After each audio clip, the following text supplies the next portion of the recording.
సాతాను స్వరం విని కూడా దేవుని స్వరమే అని భ్రమపడుతున్నటువంటి మూర్ఖ శిఖామణులు ఎక్కువ, 90%. దేవుని స్వరం ఏమిటో సాతాను స్వరం ఏమిటో గుర్తించలేక లేదా సరిగ్గా తూకం వేయలేని బలహీన స్థితికి అక్షరార్థమైన భక్తి తీసుకుని వెళ్ళింది మనల్ని. అక్షరమును మాత్రమే నమ్మితే చచ్చిపోతామంట ఆత్మలో. అక్షరము చంపును, ఆత్మ జీవింపజేయును.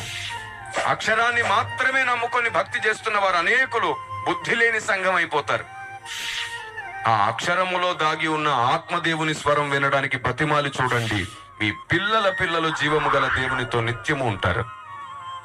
ఆమేన్.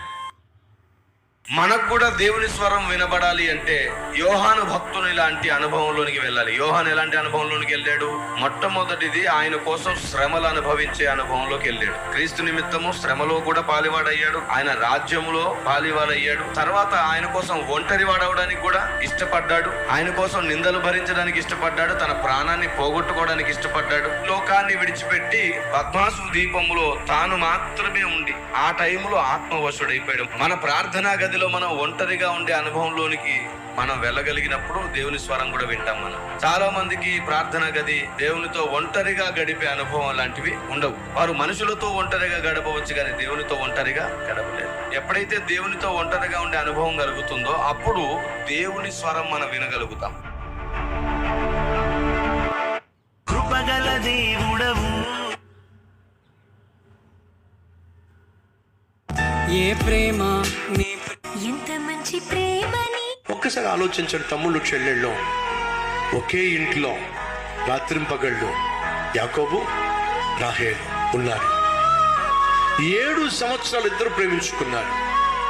7 సంవత్సరాలు ఇద్దరు ప్రేమించుకున్నా ఒక్కసారి కూడా తప్పు చేయలే. అది ప్రేమ అంటే. ఒక్కసారి కూడా తప్పుటడుగు వేయల యాకోబు గాని రాహేలు గాని. నిజమైన ప్రేమ ఏమిటో యాకోబు చూపిస్తున్నాడు.